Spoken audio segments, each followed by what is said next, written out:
Bloomberg Audio Studios. Podcasts, radio, news. This is the Bloomberg Surveillance Podcast. I'm Jonathan Ferro, along with Lisa Abramowitz and Anne-Marie Hordern.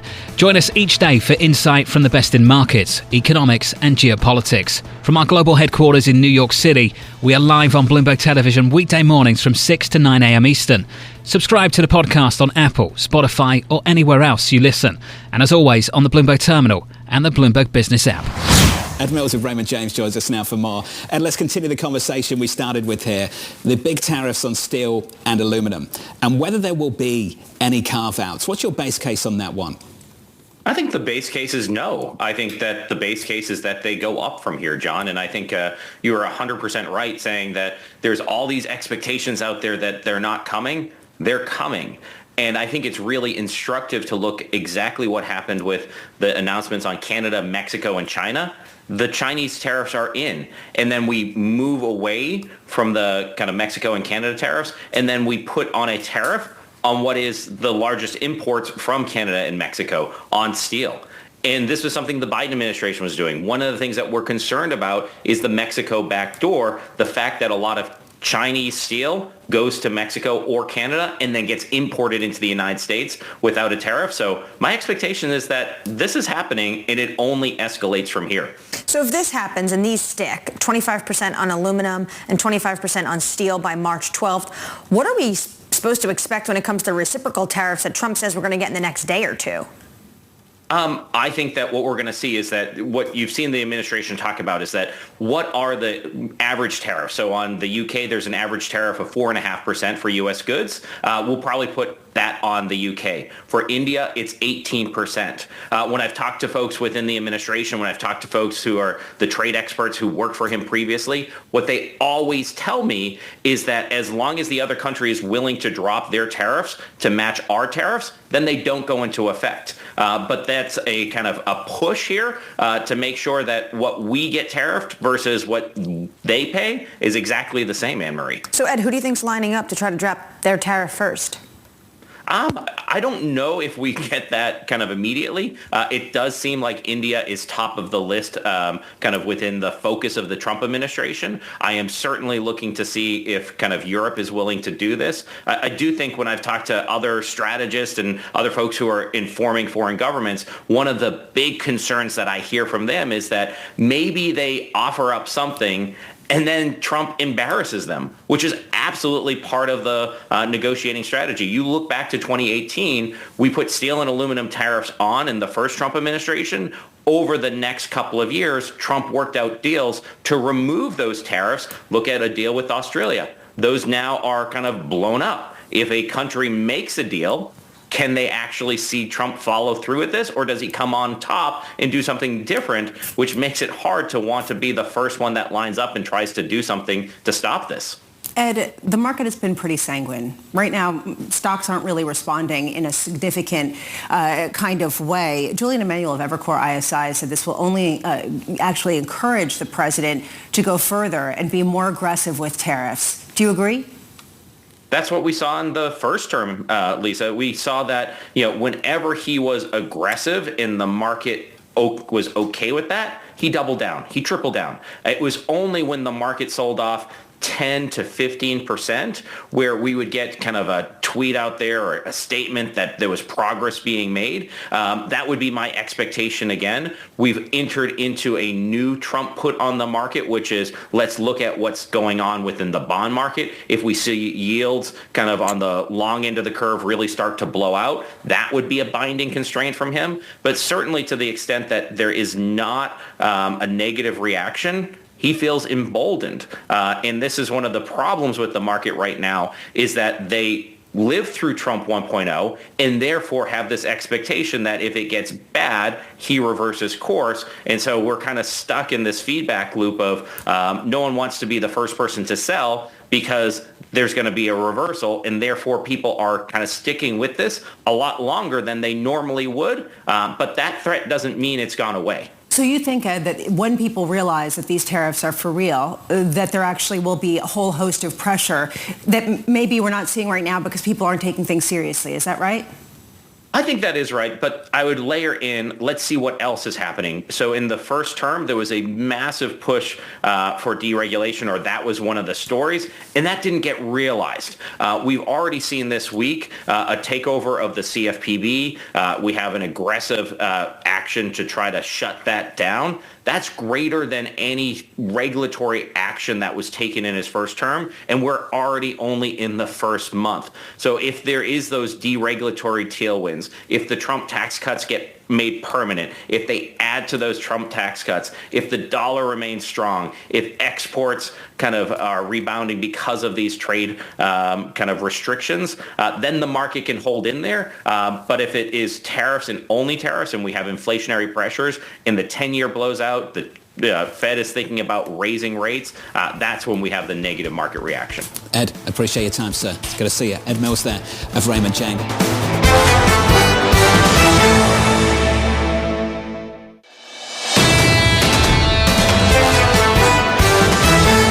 Falconio of UBS writing, we look for longer-term bull steepener with 2 Fed cuts in the second half of 2025. Leslie joins us now for more. Leslie, it's good to see you. Last time we caught up towards the end of last year, you were looking for, I think, 4 in 2025. What's changed things, the data or the prospect that policy might change too?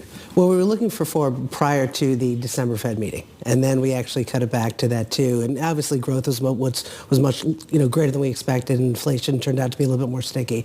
But we are still looking for 2 cuts, and we do think that this disinflation trend, while it might be stalled, it's not completely derailed. So we are looking for inflation to continue to come down, and more than likely, the Fed cuts in the second half of the year.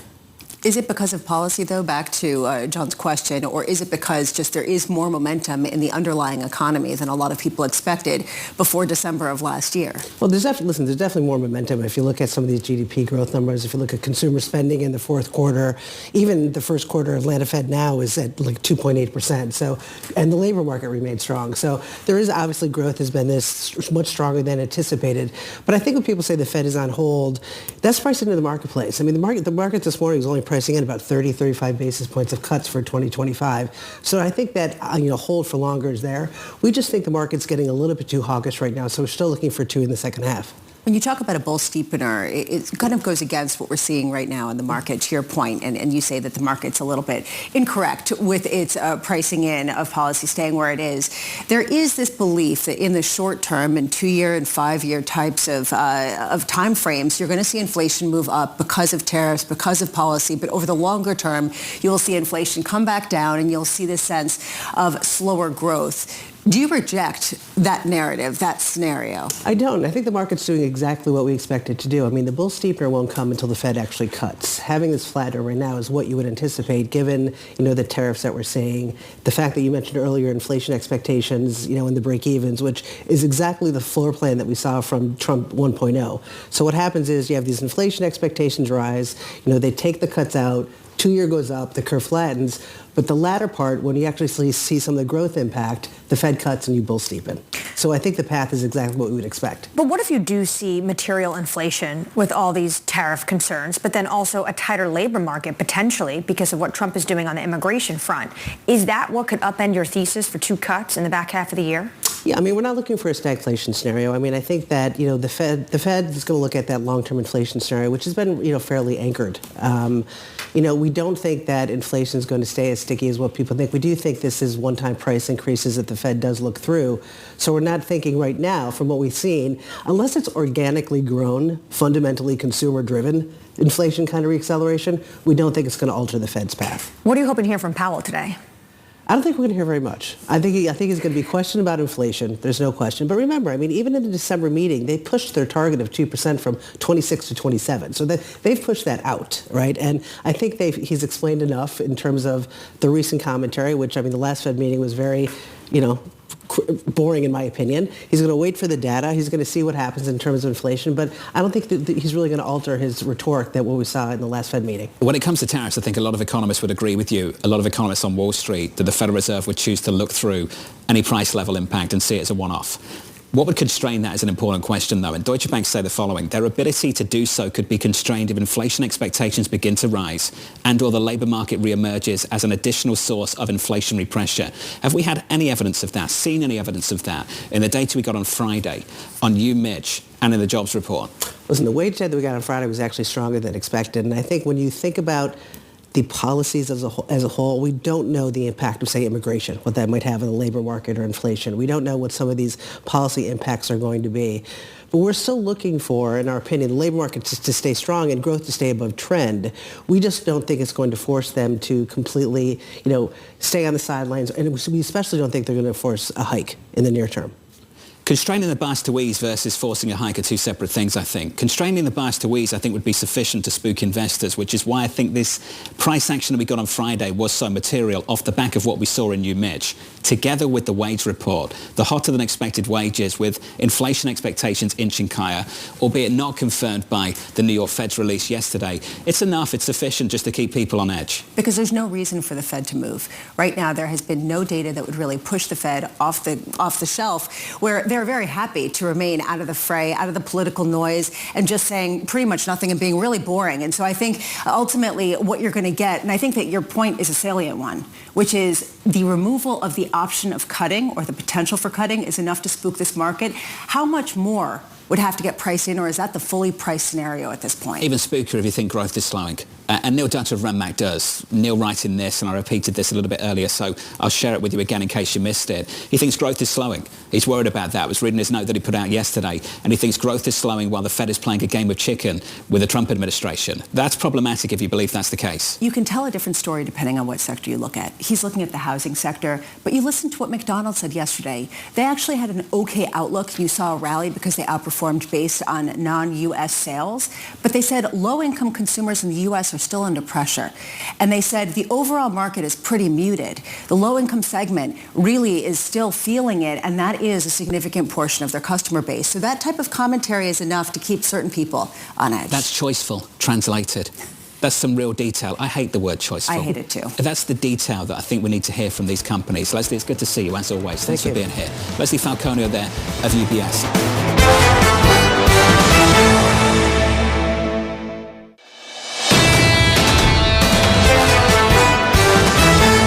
Let's turn to Saira Malik of Nuveen. Saira joins us now for more on financial markets. Saira, welcome to the program. I want to talk to you about Chairman Powell a little bit later on.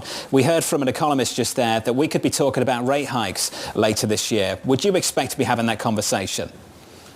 Well, I wouldn't take rate hikes off the table, but right now we are expecting for about 1 to 2 rate cuts this year. I mean, what markets are hoping is for the dust to settle on tech and also tariffs. So if we're starting with technology, the concern here over tech earnings is the amount of spending that companies are doing on artificial intelligence and the impact that we've seen from DeepSeek and the lower costs there. And I think markets are nervous. Are U.S. tech companies overspending on artificial intelligence, and will we get the return on investment from that? On tariffs, the questions are around, is this a negotiation tactic? Are we going to have retaliation? And who's going to bear the burden of the higher cost of tariffs? I don't think it's just a negotiation tactic. I think we are going to see some retaliation. And I think producers and consumers will bear the cost of higher tariffs. And the question, of course, around that is, what does that mean for inflation? If you look at history, tariffs tend to cause a one-time bump in inflation. Whether or not the Fed will look through that is yet for us to find out. Sarah, we've gone over a lot of things, whether it's the tech world, and we're talking about the tariffs and how it all goes together. What's your framework for how you filter out some of the news that you get every day to understand how to prioritize either the proposals from the White House, the earnings that we're getting, or the economic data?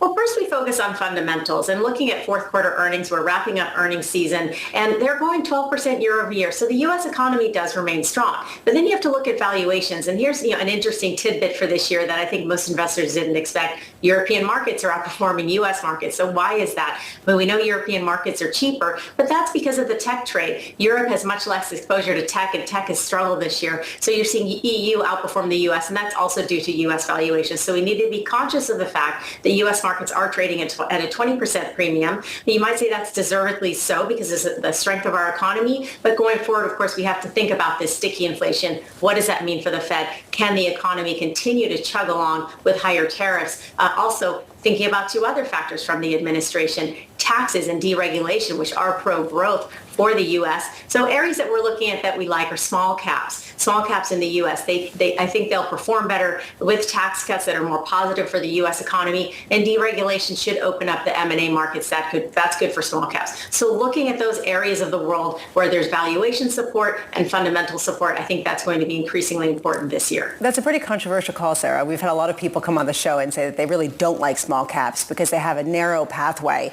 to really be successful. How do you push back against that at a time when a lot of people think it's a very real possibility that this Federal Reserve isn't going to cut rates and that you're not going to necessarily get the tax cuts and other pro-growth policies quickly enough to really give that boost to this sector? Well, oftentimes you make the most money when you go against consensus, so I'm often pleased to hear that other people don't like that call. I think it's important not to just focus on valuations, because valuations can stay cheap or expensive for a long time unless you have a catalyst. And that's the key with small caps here. They're cheap, but finally they have that catalyst, and that is some of these policies from Trump that we expect. Tax cuts should help boost the U.S. economy, help the consumer continue to spend, and create some operating leverage for the economy. We saw manufacturing data start to pick up last week, so that's also strong for operating leverage for the economy, small caps that are more domestically oriented. Don't forget about the strong dollar, negative for multinationals, positive for domestic companies like small cap. And of course, finally, deregulation. I think that does help open up M&A, positive for small companies that larger companies tend to look to buy. So those are the catalysts there to help finally close that valuation gap between smaller and larger companies. But are all catalysts created equal? We have tariffs today. Tax cuts, that's going to take months, especially when every congressman and congresswoman is king or queen of the Hill and having tons of demands on what gets put in this reconciliation package. Well, I agree. I mean, we have talk about tariffs today, but it's still I think there's still a lot of negotiation left. We have to see what the retaliation looks like. And again, who's going to bear the burden of those tariffs? Is it going to be consumers or producers? But I do think tariffs are the wild card this year. It is what everybody is talking about. It could be a serious issue for the economy, and how the Fed reacts to that could be important. Our view is still, though, if it will get CPI and PPI data later this week, inflation is moderating. I think the Fed still has the room to cut one or two times this year as long as inflation doesn't reaccelerate. We mentioned when it comes to Europe and the tariffs, Ursula von der Leyen's statement this morning about how it's unjustified and it will not go unanswered, will trigger firm and proportionate countermeasures. You started this chat talking about how the EU market beat the United States. Do you still think that's possible for the rest of the year, given this potential tit for tat between Washington and Brussels? I think an acceleration of retaliation and tariffs could be a headwind for EU. The offset for that, of course, will be what goes on with the technology sector with DeepSeek, lower cost access to artificial intelligence, and whether U.S. companies will be able to monetize their investments at the rate and degree that investors are hoping for. If the tech sort of negativity continues, I think that is positive for European markets, and they do, of course, have about a 40% discount versus U.S. markets. They do have valuation support there. A couple of the things that we haven't really talked about on this also that's happening this year is, first of all, the return of the retail investor. Last Tuesday was the third biggest trading volume for retail investors in the past 3 years. So retail investors coming back in, I think that is good for small caps.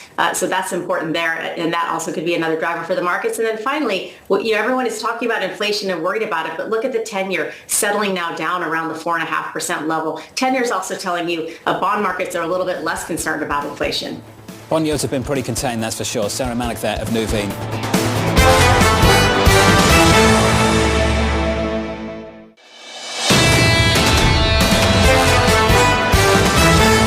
Let's get to the market conversation. Joining us around the table, Sinead Colton Grant of BNY. Sinead, good to see you. Good to see you too, John. Is this a problem for the market? Because at the moment, equities are doing OK, taking this in its stride. The DAX in Frankfurt, Germany, is up by something like 10% so far this year. Is this a problem?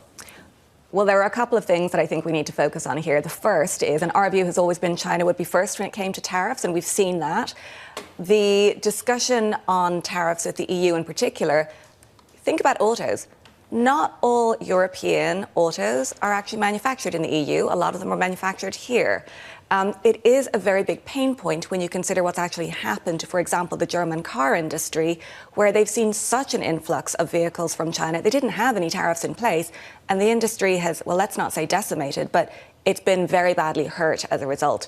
But look, there's been a lot of talk. We had tariffs for maybe a couple of hours on Mexico and Canada, and then They were lifted. There were more negotiations. We need to wait and see exactly what the details are here. Are you basically saying that you would count all tariffs that are threatened against trading partners other than China as more smoke and mirrors than actuality? That seems to be how the market's treating it.